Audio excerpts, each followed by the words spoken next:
Salut, c'est Hugo de la chaîne YouTube Hugo Décrypte. Sur ma chaîne, j'ai posté une vidéo qui revient sur les principaux enseignements du dernier rapport du GIEC qui se concentre principalement sur la situation de l'océan aujourd'hui. Le constat, c'est bien sympa, mais l'important désormais, c'est les solutions à mettre en place. Quand on sait qu'une grande part de l'oxygène provient de l'océan, eh bien, on sent bien l'urgence. Pour en savoir plus, on a décidé de rencontrer Théophile Bongaerts. Il travaille au sein de la plateforme Océan et Climat. Il connaît sur le bout des doigts ce dernier rapport du GIEC, mais surtout, il va nous aider à comprendre les solutions pour protéger l'océan. C'est parti.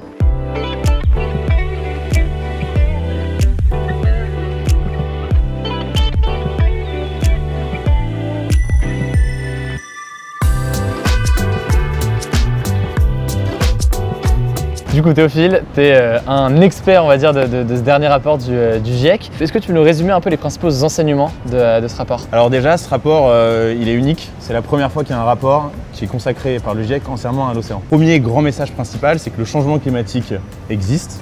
Bon, il n'est pas développé dans le rapport parce qu'on sait comment ça fonctionne, et qui perturbe le fonctionnement de l'océan. Et ça va avoir un impact négatif sur le fonctionnement des écosystèmes et un impact finalement négatif sur l'humain, sur nos vies à tous. Comment le changement climatique perturbe l'océan? Vous le savez, les gaz à effet de serre font que la température augmente. Et 90% de cette chaleur est absorbée par l'océan. Seulement, en contrepartie, il se réchauffe.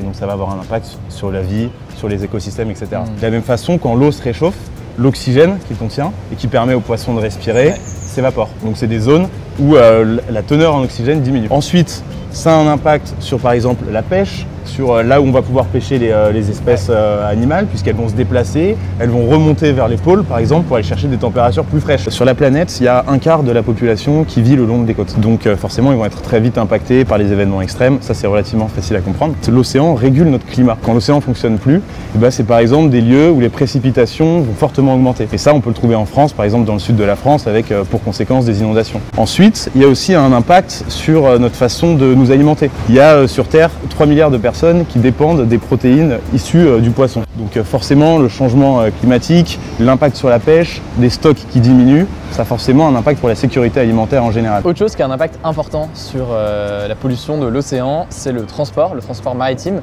Est-ce que tu peux peut-être nous dire quelques mots sur l'enjeu que ça représente? Déjà, c'est 90% des marchandises qui transitent via la mer. En 2050, la quantité de marchandises qu'on transporte via les océans pourrait augmenter de 250%.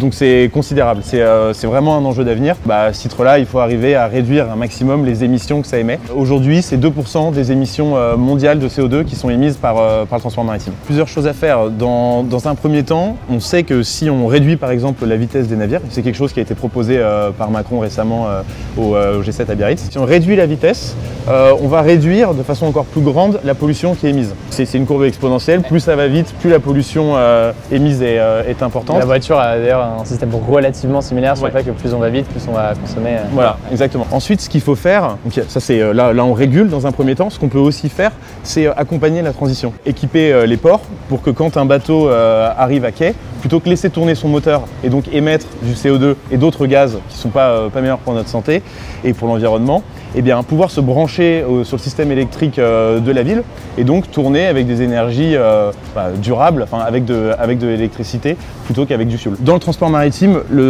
la grande solution en fait pour réduire les émissions de CO2, c'est de passer à des méthodes de propulsion du bateau autres qu'un moteur qui fonctionne avec du fioul. Alors pas forcément des voiles comme on sait au XVIIIe siècle, ça va être des ailes par exemple plus solides qui vont mieux utiliser l'énergie du vent, qui vont prendre moins de place sur le pont du bateau, qui vont permettre d'économiser jusqu'à 30% de CO2 sur un trajet. C'est aussi des systèmes qui vont, plutôt que tracer une ligne droite entre un point A et un point B, entre le port de Brest et New York par exemple, qui vont utiliser les courants aériens pour profiter au maximum du vent et arriver à bon port en émettant moins de CO2. Du coup, ça ressemble à quoi une pêche qui aurait un impact moins important sur l'environnement? La pêche, c'est un secteur qui représente 1,5% des émissions de CO2 sur la planète. On peut déjà essayer d'avoir moins de pertes, parce que les pertes sont considérables et ce serait déjà un moyen de protéger les ressources halieutiques, tous les poissons qu'on pêche. Quand un bateau part en mer, il va partir pour plusieurs semaines et donc il va congeler ce poisson.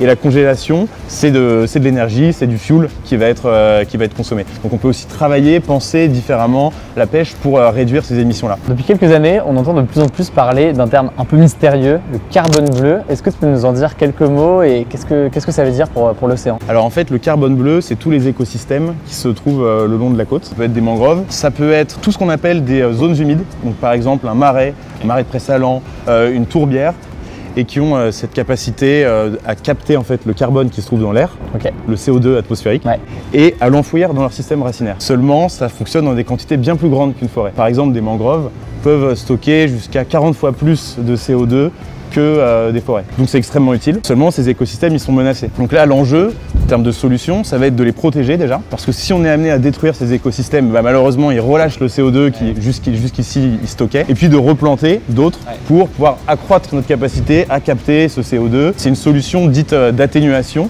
parce que ça permet de limiter nos émissions de CO2. Oui, il y a une autre dimension qui là aussi paraît assez mystérieuse. On parle aussi d'énergie bleue. Qu'est-ce que c'est? En quoi est-ce que ça aussi, ça pourrait être une solution potentiellement? Les énergies bleues, il y a énormément d'équipements qui sont différents. C'est en fait tous les équipements qu'on va pouvoir mettre en place sur l'eau qui vont produire de l'énergie dite durable parce que voilà, sans carbone, sans fossiles, etc. Ça peut être utiliser le vent, ça peut être utiliser la force des courants, ça peut être utiliser la force des marées, ça peut aussi être utiliser les différences de température qu'il y a entre par exemple une eau de surface qui est chaude, des eaux profondes qui sont plus froides et jouer avec ces différences de température comme une pompe à chaleur thermique en fait et créer de l'énergie. Au-delà de ça, les énergies renouvelables, c'est un potentiel qui est énorme. Chaque année, on arrive à repousser la contrainte. C'est par exemple installer des éoliennes marines de plus en plus loin des côtes, dans des eaux de plus en plus profondes. En 2050, ça pourrait être 10% de l'énergie qu'on produit en Europe. Sur Terre, on a des espaces protégés. Est-ce qu'on a la même chose, l'équivalent au niveau de l'océan? Et est-ce qu'il y en a assez aujourd'hui? Oui, on a dans la mer ce qu'on appelle des aires marines protégées. L'objectif du gouvernement en 2020, c'est d'avoir 10% de la superficie couverte par des aires marines protégées. C'est un objectif mondial. C'est la même chose pour l'ensemble des gouvernements. Certains pourraient penser que l'impact de la France sur le sujet va être de toute façon minime et qu'on est un petit pays, donc ça importe peu. Effectivement, la France c'est un petit pays, mais c'est le deuxième plus grand territoire marin au monde. Il y a une petite partie de ce territoire marin qui se trouve en métropole, mais la majeure partie est dans les territoires d'outre-mer. Et la France est présente dans l'océan Atlantique, dans les Caraïbes, dans l'océan Indien, dans l'océan Pacifique et dans l'océan austral.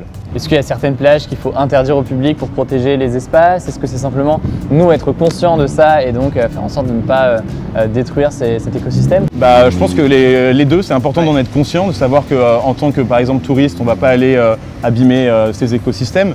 Mais ensuite, alors on peut les protéger entièrement, c'est-à-dire interdire tout accès d'un bateau de pêche, de population, etc. Mais en général, c'est compliqué parce que les populations, depuis des générations, vivent au sein de cet écosystème.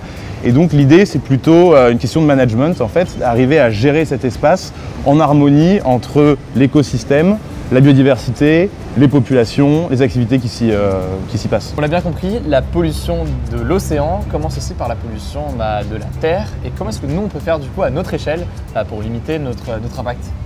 Alors déjà, il faut différencier la crise climatique, dont on a déjà parlé, de la crise écologique. Et le plastique, ça rentre dans la case de la crise écologique, c'est-à-dire tout ce que l'homme va produire comme déchets qui vont impacter l'environnement en général. 80% des déchets qu'on va retrouver dans la mer, à la base, ont été produits sur Terre. Les enjeux et les efforts qu'on doit faire, c'est sur Terre. Ensuite, il y a cette idée d'un continent de plastique qui serait un lieu qui réunit tous les gros déchets. Qui se situerait où? Il y en a plusieurs endroits. Alors voilà, en fait dans la réalité, il y en a 5. Il y en a 2 qui sont dans l'Atlantique, un dans l'Atlantique Nord, un dans l'Atlantique Sud. Pareil dans le Pacifique, un au nord, un au sud, et un dans l'océan Indien. Et c'est des océans où si on y va, c'est parfaitement lisse, c'est de l'eau et on n'observe pas de macro-déchets. Parce qu'en fait, donc, le problème, c'est que les déchets plastiques sont des micro-plastiques, des micro-particules. Si par exemple un pneu est lancé à l'eau dans un port, il va couler, il ne va pas être en train de flotter au milieu de l'océan Atlantique. Et une fois qu'on a compris ça, on comprend que c'est impossible de vouloir nettoyer l'océan de ces déchets. Donc c'est pour ça qu'il faut vraiment agir sur Terre pour finalement faire en fait le meilleur déchet, c'est celui qu'on n'aura pas produit et qui jamais aura l'occasion de se retrouver dans la mer. Quelles sont les grandes solutions, les grands axes de solutions qui sont envisageables aujourd'hui? Concrètement, ce qu'on peut faire en tant que personne pour agir, c'est vraiment essayer de limiter notre consommation de plastique à usage unique. De façon plus générale, la vraie solution aujourd'hui, ça reste le vrac. Et donc là, c'est aux consommateurs d'aller dans ce sens-là, de se rendre dans ces boutiques, de faire partie de ce mouvement qui se développe aujourd'hui de plus en plus. Moi, je suis pas fumeur, mais il y a effectivement des petits cendriers de poche qui peuvent être utiles et qui peuvent permettre aussi de ramasser les petits mégots quand il faut, même ceux de ses amis. Tout à l'heure, on parlait de la consommation de poissons.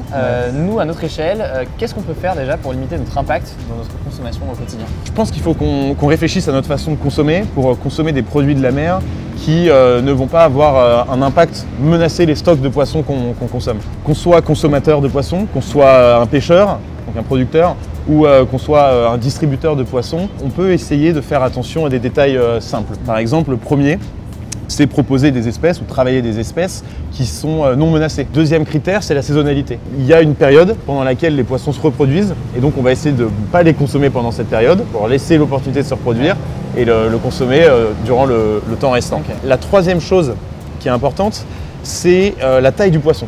Si par exemple on achète un thon qui fait 60 cm, c'est qu'il est encore juvénile, c'est-à-dire qu'il n'a pas atteint sa taille adulte. Il faut qu'il ait au moins une fois la possibilité de se reproduire. Et pour le savoir, c'est relativement facile. Il y a des labels, le label MSC qui nous permet de savoir si le poisson qu'on consomme est issu d'une pêche durable. Est-ce qu'il y a des applications, des choses qui pourraient nous aider à faire ça? L'application Mr Goodfish qui répond à ces trois critères que je viens de présenter. Et donc c'est facile, on regarde, on voit ça et instantanément on sait si on peut ou pas consommer ce poisson. Préserver l'océan, vous pouvez agir. Numéro 1, je soutiens les organisations qui protègent l'océan. Sur le site On est prêt, on propose plusieurs actions qui les aident à préserver la biodiversité marine. Numéro 2, je réduis la pollution marine. Ça passe par le fait de prendre l'initiative de ramasser des déchets autour de chez soi, certains parlent de clean walk, mais aussi d'avoir avec soi un cendrier de poche, même si l'on ne fume pas. Enfin, numéro 3, je réduis drastiquement ma consommation de poissons, ou en tout cas, je ne mange plus de poissons menacés d'extinction. Voilà, du coup, tu peux t'abonner à ma chaîne, mais surtout à la chaîne YouTube et aux réseaux sociaux de On est prêt pour continuer les défis de la campagne. Enfin, je tiens aussi à remercier l'AFD qui nous a permis de faire ces vidéos. On se dit à très vite.